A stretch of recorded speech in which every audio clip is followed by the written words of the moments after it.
Le abrí la puerta en calzoncillos al tipo con el que mi mujer me estaba engañando. Así, sin más. Con la marca de la almohada todavía en la cara y el café en la mano. Era martes por la mañana, 8 y poco. No esperaba visitas, mucho menos a un desconocido con una cara de susto monumental. ¿Álvaro? Me preguntó, como si no supiera perfectamente que era yo. Sí, ¿qué pasa? ¿Está Marta? Lo miré de arriba abajo. Trajeado, con colonia cara y esa forma de mover los ojos como quien sabe que está a punto de meterse en un lío. Me tomó medio segundo entender lo que estaba pasando, pero me tomé 2 más para hacerme el tonto.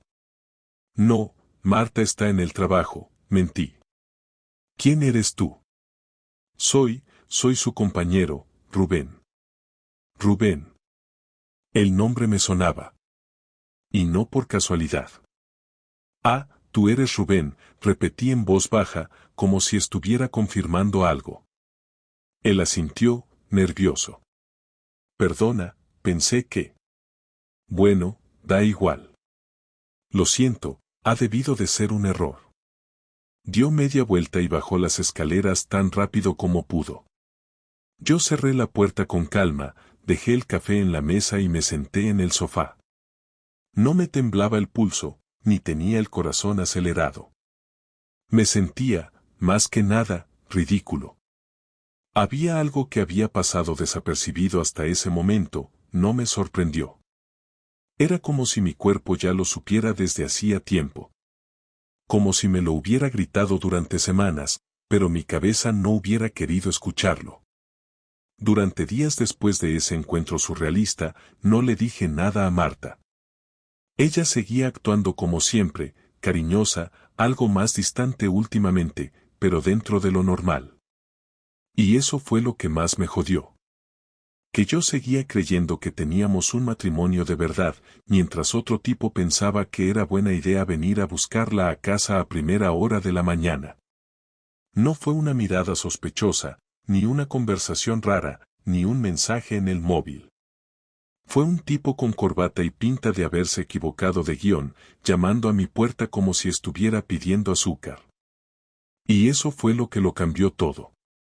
Pasaron 3 días desde que Rubén llamó a mi puerta con cara de idiota y el nudo en el estómago no se me fue en ningún momento. Durante esos días no le dije nada a Marta, pero tampoco fui el mismo. No era una decisión consciente, no fue un castigo silencioso ni una estrategia. Simplemente no podía seguir actuando como si nada, porque sabía que algo estaba podrido. Me levantaba por la mañana y la veía entrar en la cocina con esa bata blanca que tenía desde que nos casamos, el pelo desordenado, descalza, oliendo a la misma colonia de siempre, y lo único que podía pensar era si la noche anterior había estado follando con otro antes de llegar a casa. Me hacía el café, se sentaba a mi lado en el sofá y hablábamos de cosas normales, del tiempo, de su trabajo, de si íbamos a ver a mis padres el domingo o no, pero yo ya no escuchaba lo que decía, solo intentaba detectar cualquier pequeña mentira, cualquier frase fuera de sitio, cualquier gesto que la delatara. Y sin embargo, Marta tenía talento para la normalidad, porque no se le escapaba nada. Era como si supiera vivir en 2 mundos a la vez. La primera noche después del incidente con Rubén fue especialmente jodida. No pude dormir. Ella se quedó dormida enseguida, como si nada. Yo, en cambio, estuve dando vueltas en la cama hasta las 4 de la mañana. Tenía los ojos abiertos, mirando el techo, preguntándome si Rubén había estado alguna vez en esta misma cama. No podía preguntárselo, claro, porque no tenía ninguna prueba. Solo una corazonada, el nerviosismo de ese tío en la puerta y su torpe pregunta. Pero algo me decía que no era la primera vez que venía a casa. El muy cabrón sabía dónde vivíamos. Eso fue lo que más me quedó dando vueltas. No preguntó por la dirección, no se equivocó de piso. Sabía exactamente dónde estaba. Y si sabía eso, también debía saber que yo existía. Al día siguiente hice algo que no me enorgullece. Volví del trabajo más temprano y me escondí en el coche, en la calle, como un imbécil. Apagué el motor, recliné el asiento, y me quedé ahí, esperando. Marta salía a las 6 del instituto, pero algunas tardes se quedaba corrigiendo o en reuniones. Ese día salía puntual, al menos eso me dijo por la mañana. Y sí, efectivamente, a las 18:03 salió por la puerta del edificio, pero en vez de venir directo a casa, se fue andando hacia el centro. No me siguió el juego del llego tarde porque me tocó quedarme. Iba con paso decidido, sin mirar el móvil, como si tuviera una cita. La seguí. A distancia. Me sentía estúpido, sí, pero también necesitaba hacerlo. Nunca antes había hecho algo parecido, pero la situación me superaba. Caminó unas 5 cuadras y entró en una cafetería pequeña, de esas con ventanales grandes y sillas incómodas. Me quedé en la esquina de enfrente, parado, mirando desde lejos. No pasó ni un minuto y apareció Rubén. Lo vi desde el otro lado de la calle. Ni siquiera se saludaron con timidez. No hubo beso, no hubo contacto físico, pero se sentaron juntos, cerca, demasiado cerca. Estuvieron ahí dentro más de una hora. Yo no me moví. Pensé en entrar, enfrentarla ahí mismo, preguntarle a la cara qué coño estaba haciendo, pero no lo hice. Me quedé como un idiota mirando a través del cristal, mordiéndome las uñas. Ella reía, hablaba con soltura. Él la miraba como un adolescente con su primer ligue. Cuando salieron, no se besaron ni se abrazaron, pero caminaron uno al lado del otro. Y lo que me destruyó por dentro fue ver que tomaban el mismo camino de vuelta a casa. Marta había dicho que esa semana tenía un curso hasta tarde. Volví al coche y conduje sin pensar, sin rumbo. No quería verla entrar por la puerta como si nada. No quería estar ahí para oír la excusa que iba a inventar. Esa noche dormí en casa de un amigo y le dije que era por una movida del trabajo, que me habían pedido cubrir un turno nocturno. Me creyó sin más, porque yo no suelo mentir. Al día siguiente, Marta me mandó un mensaje por la mañana, ¿todo bien? Te noto raro estos días.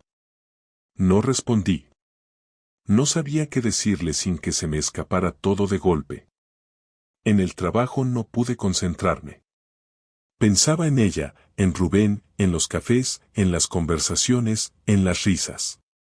Pensaba si habían estado juntos en un hotel, si habían follado en su coche, si lo habían hecho en mi casa, en mi sofá, en mi cama. El dolor no era solo por el sexo, era por el engaño, por la doble vida, por tener que fingir delante de mí todos los días. Empecé a notar cómo me hervía la sangre cada vez que me acordaba de su sonrisa cuando me contaba lo bien que le iba en clase, de cómo me tocaba el brazo por la mañana, de cómo me decía te quiero con la misma boca que probablemente había usado para besar a ese imbécil. Me cansé de espiarla, de dudar, de pensar. Esa misma noche le dije que quería hablar. Esperé a que cenáramos, lavé los platos, me senté frente a ella en el sofá, y sin darle vueltas le solté, Marta, ¿tienes algo que contarme? Se quedó congelada. No me dijo nada en los primeros segundos, solo me miró, como intentando calcular hasta dónde sabía yo. Me repitió por qué, como si no entendiera. Y entonces le dije, porque Rubén vino a casa el martes. Porque te seguí ayer. Porque te vi con él. Porque te oí reírte como hace tiempo no te ríes conmigo. Ella no dijo ni una palabra durante varios segundos. El silencio fue peor que cualquier grito. Me miraba con una mezcla de culpa y miedo, como si supiera que el momento había llegado. No sé qué decir, fue lo único que murmuró. Pues empieza con la verdad, le respondí, sin levantar la voz. No fue planeado. Solo pasó. ¿Qué? ¿Qué pasó? ¿Cuántas veces? ¿Dónde? ¿Por qué? Y ahí empezó todo. Su historia. Su justificación. Su mierda. No lloró. No se arrodilló. No negó. Tampoco confesó todo de golpe. Solo dijo que no era nada serio, que fue algo que surgió, que no pensaba dejarme, que todavía me quería, que no entendía cómo había pasado. Y yo, ahí sentado, sin moverme, escuchándola decir cada palabra como si fuera una puñalada, sin saber si me dolía más lo que decía o la forma en que lo decía, tan serena, como si estuviera explicando algo lógico, inevitable, una tontería sin importancia. Lo peor de todo no fue descubrir que me había engañado. Lo peor fue darme cuenta de que no se arrepentía realmente. Lo peor fue sentir que yo le importaba menos que su propia comodidad, que su aventura de mierda. En ese momento supe que, aunque no me lo hubiera dicho con palabras, para ella yo ya no era su prioridad. Ni su pareja. Ni su compañero. Solo era el tipo al que le daba explicaciones cuando la pillaban.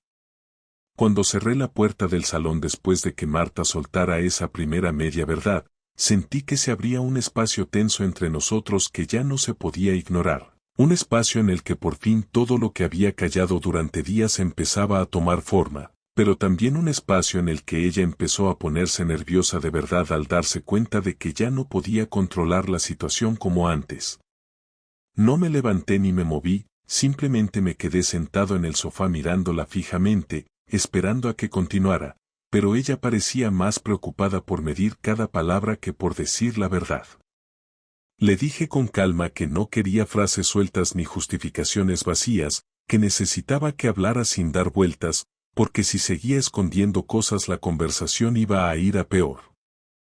Ella respiró hondo y se sentó frente a mí, con las piernas juntas y las manos entrelazadas, como si estuviera en una entrevista laboral. No lloraba, pero tampoco levantaba la mirada, y eso me ponía más nervioso que cualquier lágrima, porque indicaba que estaba intentando calcular aún hasta dónde podía manipular la situación. Le pedí que empezara explicando desde cuando pasaba todo esto, y fue la primera vez que me contestó sin rodeos. Dijo que llevaba un par de meses quedando con él, que al principio solo hablaban en el instituto, que después tomaron algún café y que un día terminaron en su coche después de una reunión de profesores. Lo dijo con un tono tan plano que casi parecía que estaba hablando de una excursión escolar. Le pregunté cuántas veces habían estado juntos sin que yo lo supiera y respondió que no muchas, que solo en un par de ocasiones había llegado a algo más que besos, como si eso fuera una forma de minimizarlo. Le pedí detalles, y aunque no lo hice porque quisiera torturarme, sino porque necesitaba eliminar cualquier duda, ella respondió evitando lo concreto, diciendo simplemente que no había sido algo tan grave. Cuando lo dijo, me noté la mandíbula tensándose. Le pregunté qué significaba para ella tan grave, porque desde mi punto de vista acostarse con otra persona, aunque fuera una vez, ya era suficiente para romper cualquier confianza. Marta siguió esquivando la mirada y dijo que había sido algo impulsivo, que no representaba un vínculo profundo, que no quería dañarme, que no sabía cómo frenarlo. Le dije que dejara de hablar como si me estuviera haciendo un favor, que prefería escuchar una verdad dura antes que un discurso lleno de excusas. Ella reaccionó levantando la cara por fin, con un gesto de molestia, y me dijo que no tenía por qué gritarle cuando ya estaba reconociendo lo que había hecho.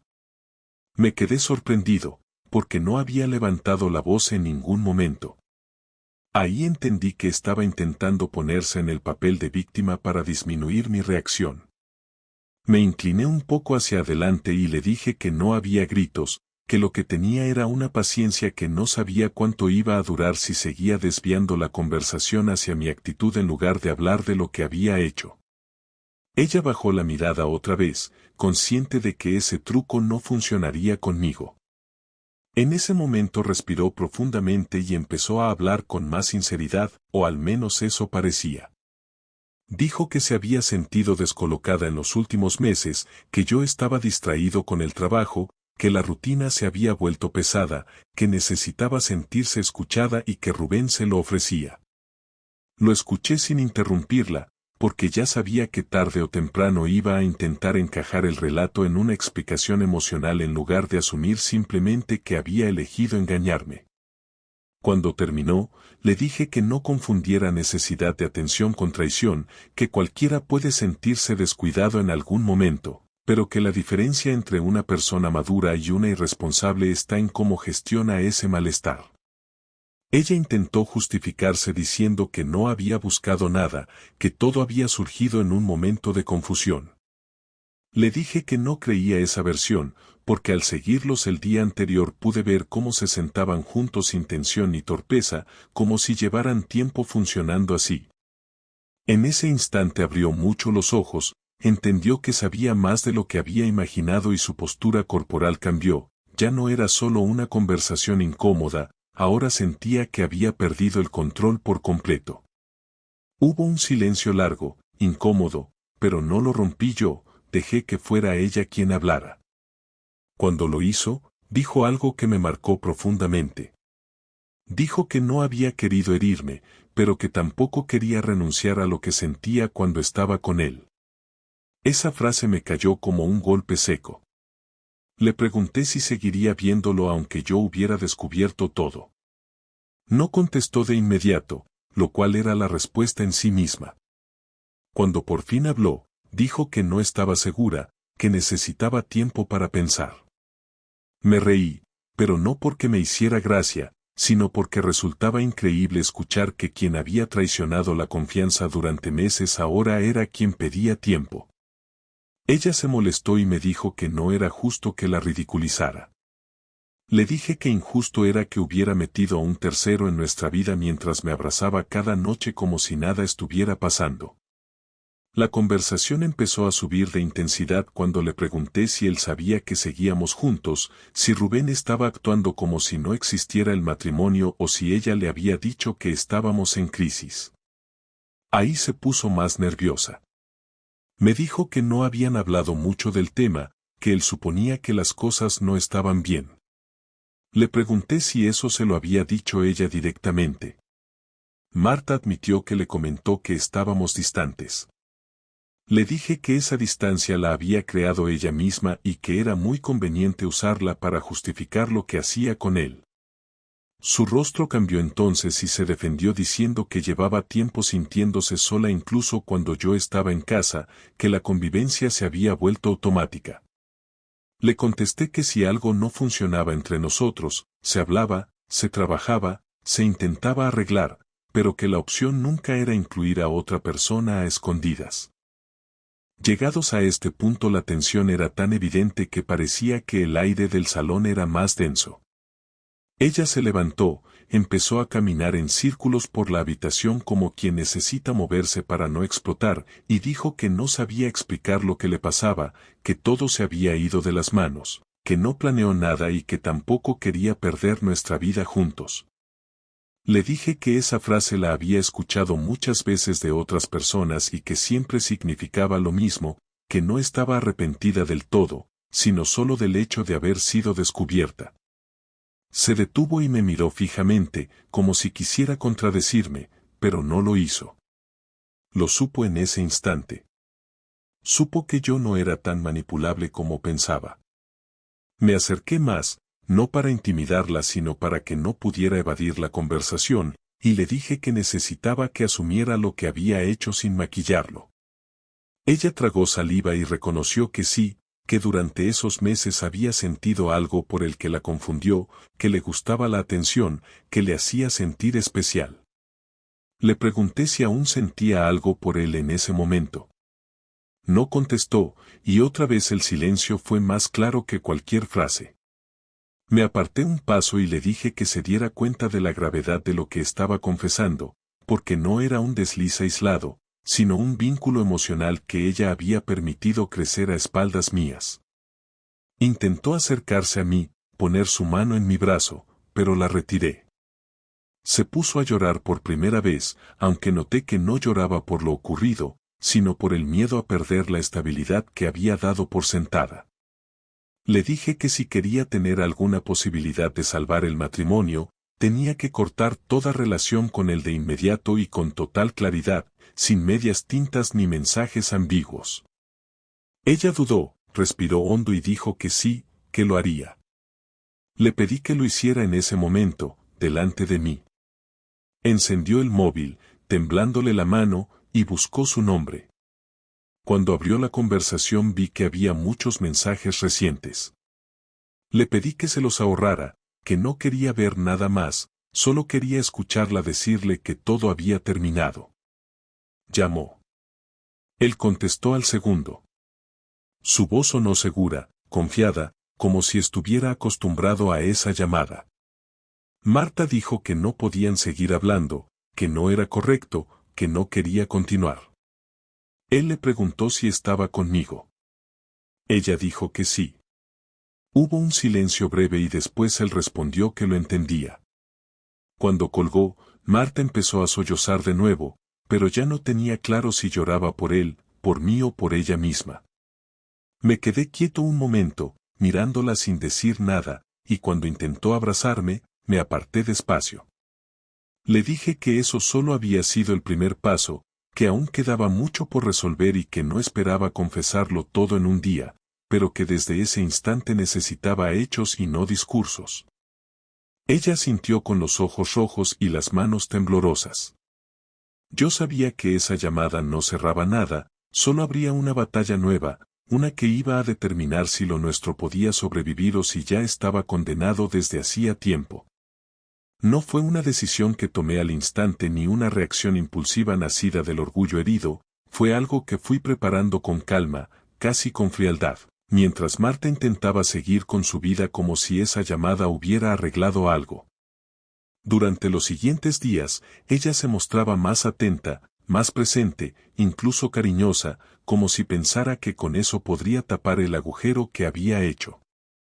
Yo no le impedía que se acercara, pero tampoco respondía como antes, porque no podía forzar una conexión que ya se había roto.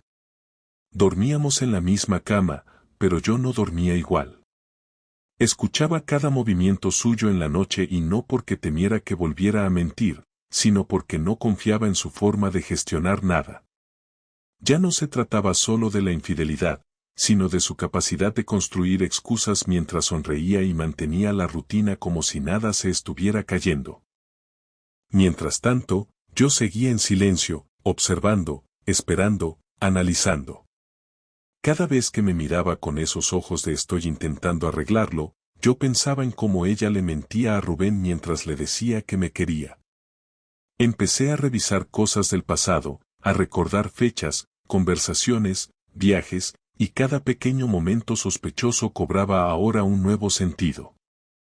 Me sentí estúpido, no por no haberlo visto antes, sino por haberme esforzado en justificar comportamientos que no tenían justificación. Mientras ella trataba de rehacer su imagen de esposa entregada, yo decidí que no iba a conformarme con una reconciliación basada en gestos vacíos. Si de verdad quería saber lo que se sentía al ser traicionada, entonces tendría que vivirlo. Pero no como una venganza teatral, ni con gritos ni con destrucción.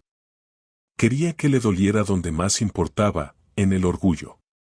Sabía que Marta había cultivado una imagen pulida en su entorno, especialmente en el instituto.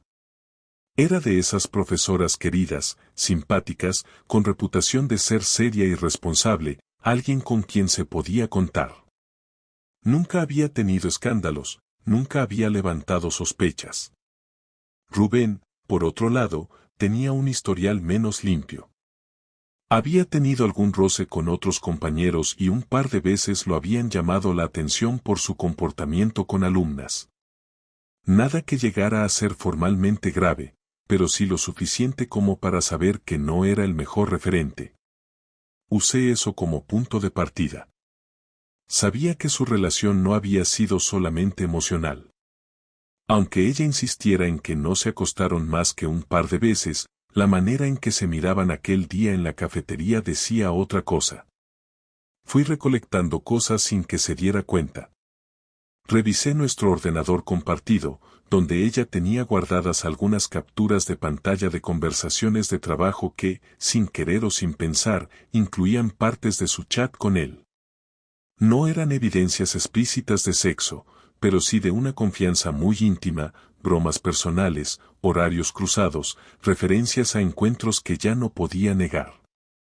Guardé todo eso en una carpeta en una memoria USB, junto con registros de llamadas, capturas de ubicaciones que yo mismo había rastreado la noche que la seguí, y detalles de gastos con la tarjeta que coincidían con hoteles y restaurantes.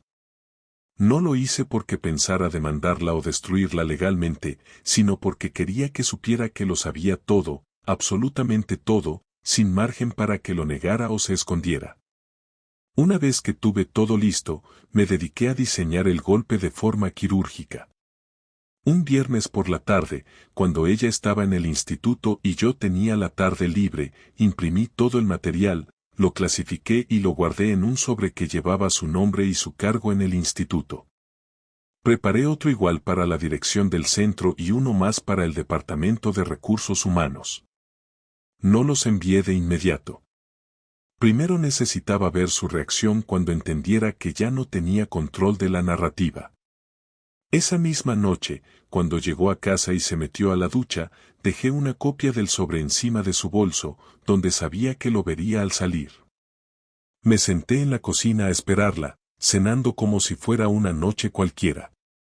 Al salir del baño, tardó menos de un minuto en descubrir el sobre. Lo tomó, lo abrió y lo hojeó rápidamente. Su respiración cambió al instante. Caminó hasta la cocina con el sobre en la mano, sin hablar, y lo dejó sobre la mesa frente a mí. Preguntó con voz seca si pensaba usar eso para arruinarle la vida. Le respondí que lo tenía guardado hacía días y que aún no había hecho nada con él. Quiso saber por qué se lo enseñaba ahora. Le dije que quería que viera lo que yo veía, que supiera cómo se veía su historia desde afuera, sin adornos ni excusas. Ella me dijo que ya lo había terminado, que lo había enfrentado, que había tomado responsabilidad. Le pregunté si esperaba una medalla por haber hecho lo mínimo. Entonces intentó cambiar el tono, volvió a la versión conciliadora, dijo que entendía mi dolor, que no iba a justificar más nada, que solo quería que reconstruyéramos lo nuestro. Le dije que si eso fuera cierto, no me habría mentido durante tanto tiempo ni habría seguido tratando de controlarlo todo incluso después de ser descubierta. Le pregunté si le había dicho a Rubén que ya no lo amaba. Dijo que eso no importaba. Le dije que sí importaba, porque si no podía responderme con claridad, entonces no tenía sentido que yo siguiera escuchando. Ella se quedó callada, tragando saliva. Después me pidió que no destruyera su carrera, que no hiciera algo que no tuviera vuelta atrás. Le respondí que su carrera no era lo que me importaba, que yo no tenía interés en destruirla, pero que si ella creía que podía pasar páginas sin consecuencias reales, entonces no había entendido nada. Me dijo que estaba dispuesta a hacer lo que fuera. Le pedí que dejara el instituto por decisión propia, que se tomara una excedencia, que enfrentara de verdad lo que había hecho. Se quedó mirando al suelo y dijo que eso era demasiado. Le respondí que entonces no dijera que estaba dispuesta a todo. Durante los días siguientes no le volví a mencionar los sobres. Los dejé sobre la mesa del estudio, a la vista, sin tocar. Ella pasaba por delante de ellos cada mañana antes de salir de casa y cada tarde al volver. No los movió. No los escondió. Sabía que estaban ahí como recordatorio de lo que había hecho. Y cada día, la tensión crecía más. Yo no necesitaba gritárselo a nadie. No necesitaba enviarlos aún. Mi castigo era más simple, que viviera con el miedo constante a que alguien descubriera lo que era en realidad, que supiera que esa máscara de perfección que tanto cuidó estaba ahora sostenida por un hilo. Una semana después, me dejó una nota en la cocina. No me lo dijo a la cara, no se atrevió. Me escribió que había solicitado una excedencia de 3 meses, que necesitaba espacio, que entendía que la confianza estaba rota, pero que quería demostrar que estaba dispuesta a hacer algo real para reparar el daño. No puse cara de victoria, no me sentí vengado, pero al menos supe que había entendido el mensaje. Guardé los sobres en una caja y los dejé en el altillo del armario. No los tiré. Aún no.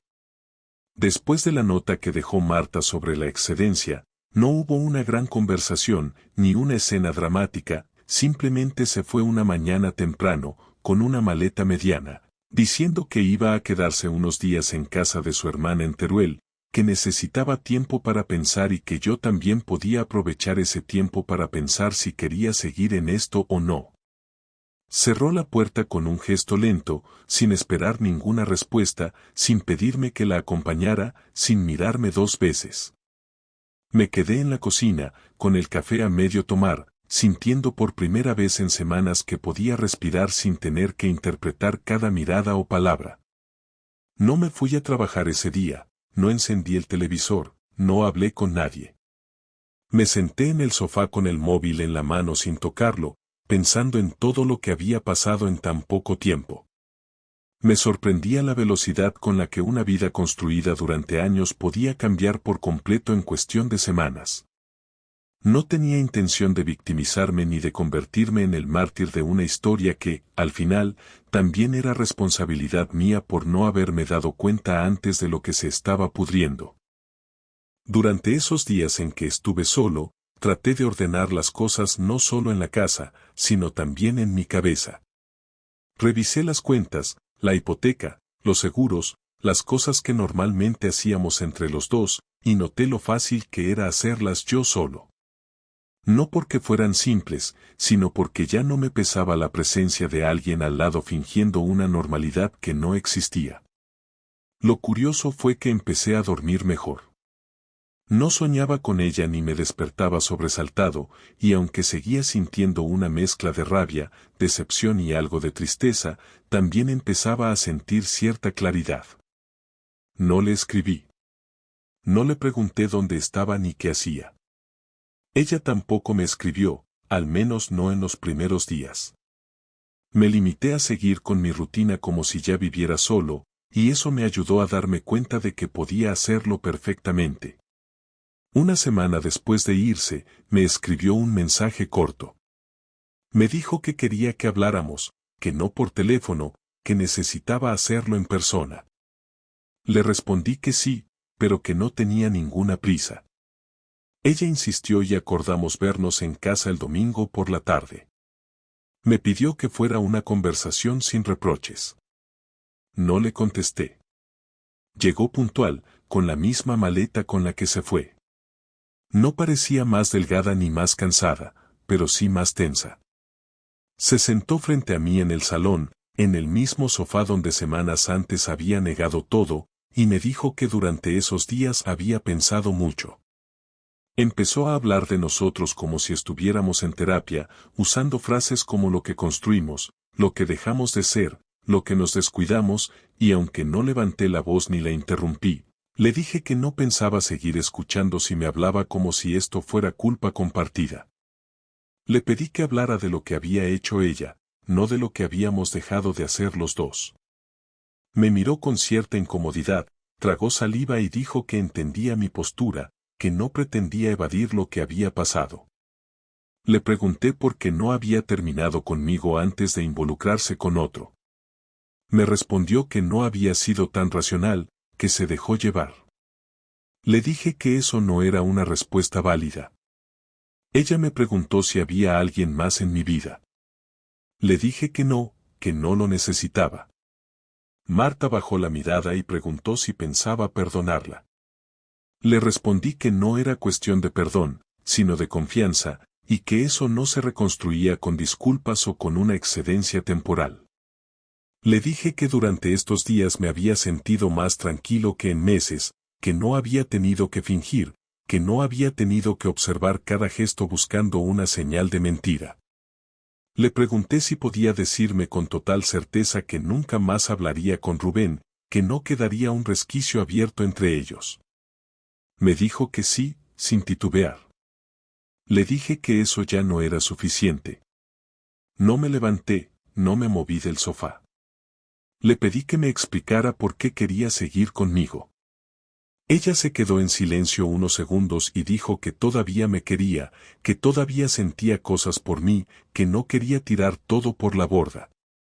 Le respondí que no se trataba solo de querer, que yo también había querido, que yo también me había esforzado, pero que su decisión rompía todo eso, y que ahora las palabras no valían nada si no iban acompañadas de una acción concreta. Me preguntó qué esperaba que hiciera. Le respondí que no esperaba nada. Que ya no estaba en esa posición de esperar algo de ella. Le dije que podía quedarse en casa unos días si necesitaba tiempo, pero que lo mejor era que pensáramos bien lo que íbamos a hacer con el matrimonio. Ella preguntó si yo ya tenía una decisión. Le dije que no al 100%, pero que si me dejaba llevar por cómo me sentía en ese momento, lo más sano era separarnos. No por odio ni por revancha, sino porque ya no confiaba en ella y no creía que eso fuera a cambiar. Me dijo que necesitaba una oportunidad para demostrar que podía reconstruir esa confianza.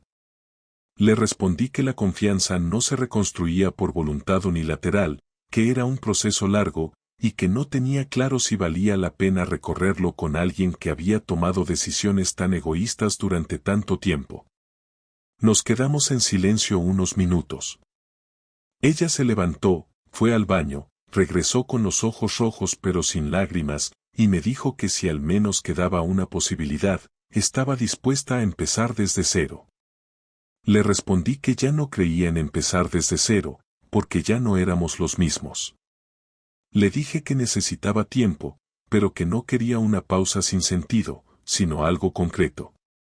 Le propuse que viviéramos separados durante unos meses, sin contacto, sin intentar arreglar nada por obligación, simplemente observando cómo se sentía la vida sin el otro.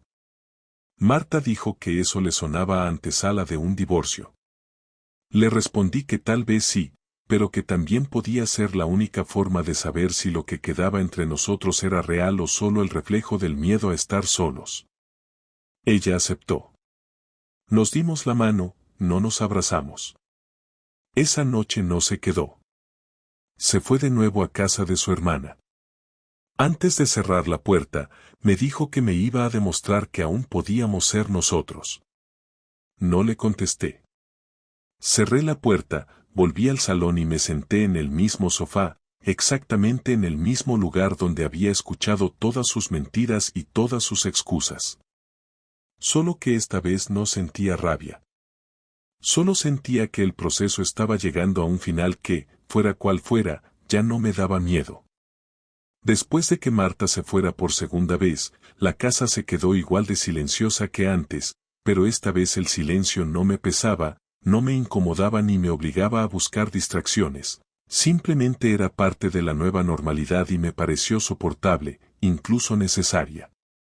No cambié nada en casa, no tiré cosas suyas, no reorganicé muebles, no hice nada que simbolizara una ruptura o un cierre, porque aún no tenía claro si lo nuestro estaba terminado o solo suspendido. Pero sí empecé a moverme con una libertad diferente, con una calma que no había sentido en mucho tiempo.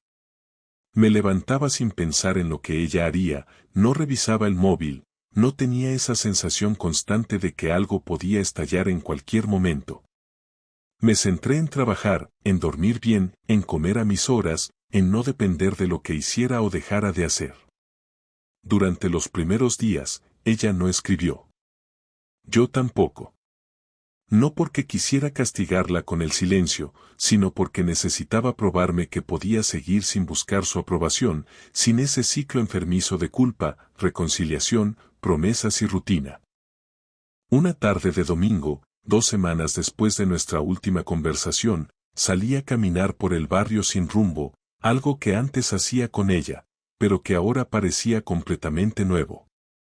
Me encontré con un conocido de toda la vida, alguien con quien nunca habíamos pasado del saludo, y terminamos tomando algo en una terraza. Hablamos de fútbol, del trabajo, de cualquier cosa menos de Marta.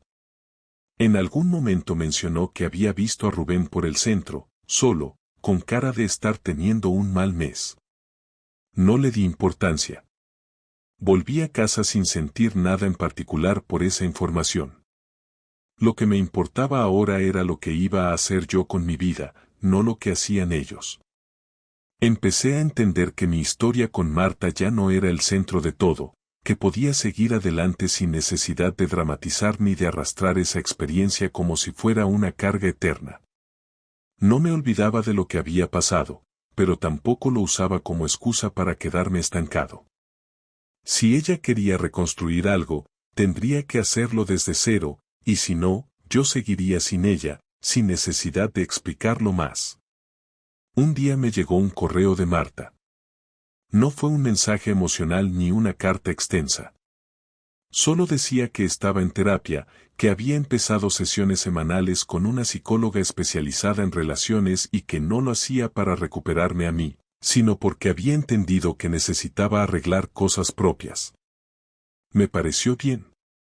Le respondí que me alegraba de que lo hiciera, pero que no lo tomara como una señal de que todo iba a volver a ser como antes. Ella me dijo que lo sabía. A partir de ahí, empezamos a hablar por correo, de forma tranquila, sin presiones. Nada de mensajes de madrugada, nada de llamadas. Solo conversaciones puntuales que no buscaban convencer al otro de nada. Hablábamos como dos personas adultas que han vivido algo fuerte y que no están seguras de si quieren seguir juntas, pero que tampoco quieren destruirse en el intento de averiguarlo. Eso me hizo bien. Me ayudó a ver que la distancia no siempre significa indiferencia, que a veces es la única forma de entender realmente lo que uno necesita. Un mes después, Marta me pidió vernos en persona. Acepté, pero puse una condición, que no fuera en casa. Nos encontramos en un bar tranquilo cerca del río. Ella llegó puntual, con ropa sencilla, sin maquillaje, con cara de haber dormido poco pero con los ojos más firmes que antes.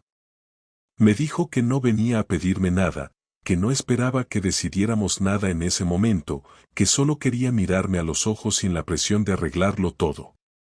Le dije que me parecía justo. Hablamos de cómo nos había ido ese mes, de lo que habíamos pensado, de cómo se veía la vida sin el otro. Le conté que estaba bien, que había recuperado una parte de mí que no sabía que había perdido. Ella dijo que se sentía parecida, que había dejado de obsesionarse con llenar vacíos y que ahora entendía lo mal que había gestionado su frustración. Me preguntó si la odiaba. Le dije que no, que nunca la odié. Me preguntó si había alguna posibilidad. Le dije que aún no lo sabía, pero que no quería vivir en pausa. Al despedirnos, me abrazó. No fue un abrazo de pareja, fue uno de esos que se dan cuando alguien ha hecho daño y no sabe si tiene derecho a acercarse, pero lo hace igual. No lo rechacé. Me fui a casa sin pensar demasiado en ese encuentro, sin analizar cada palabra ni intentar adivinar sus intenciones. Por primera vez en mucho tiempo, sentí que lo que pasara a partir de ahora no dependía solo de nosotros, sino de lo que yo mismo decidiera hacer con lo que quedaba. 2 semanas después, Marta me mandó un mensaje en el que decía que había decidido alquilar un pequeño piso en el centro, que no quería volver a casa hasta que no estuviera segura de que podía hacerlo como alguien distinto, no como la mujer que había sido los últimos años. Me pareció una buena decisión. Le respondí que le deseaba lo mejor en esa etapa, que no cerraba ninguna puerta pero que tampoco la dejaba abierta por compromiso. Ella me dijo que entendía. Pasaron otros 2 meses. Nos escribíamos cada tanto, sin presión. En ese tiempo confirmé algo que ya sospechaba, no la extrañaba como antes, no tenía ganas de compartir mi día con ella, no me nacía invitarla a volver. Cuando la recordaba, no sentía rabia, pero tampoco deseo. Lo que me unía a ella se había gastado. No por una pelea ni por una traición puntual, sino porque simplemente, después de todo, ya no quedaba mucho por salvar. Un viernes por la tarde, le escribí y le pedí que habláramos una última vez. Nos reunimos en el mismo bar donde nos habíamos visto la última vez. Le dije que había tomado una decisión y que necesitaba decirla en voz alta, quería separarme. No como castigo ni como acto de odio, sino porque era lo más honesto. Ella bajó la cabeza, respiró hondo y dijo que lo había presentido. No lloró. Me agradeció por haber esperado, por no haber tomado decisiones apresuradas, por haberle dado ese espacio. Le agradecí que no hubiera insistido, que hubiera respetado mis tiempos. Hablamos unos minutos más y después nos despedimos con un apretón de manos. Nada más. Esa noche volví a casa, puse música, abrí una cerveza y me senté en el sofá. No me sentía victorioso, pero tampoco derrotado. Simplemente sentía que había cerrado una puerta que llevaba tiempo crujiendo. No llamé a nadie para contarlo, no subí nada a redes, no lo compartí con el mundo. Era mi historia, mi proceso, y solo a mí me correspondía cerrarlo.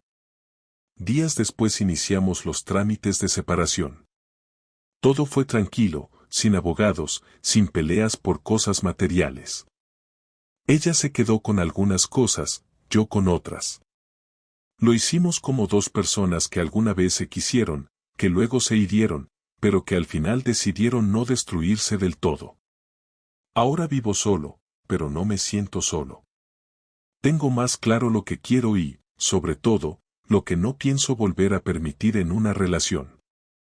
Aprendí que el amor no basta si no hay respeto, que una disculpa sin cambios es solo una palabra vacía, y que a veces alejarse no es huir, sino protegerse. Marta y yo ya no somos nada, pero durante un tiempo fuimos todo. Me quedo con eso, no como una nostalgia, sino como una parte de mi vida que me ayudó a entender quién soy ahora.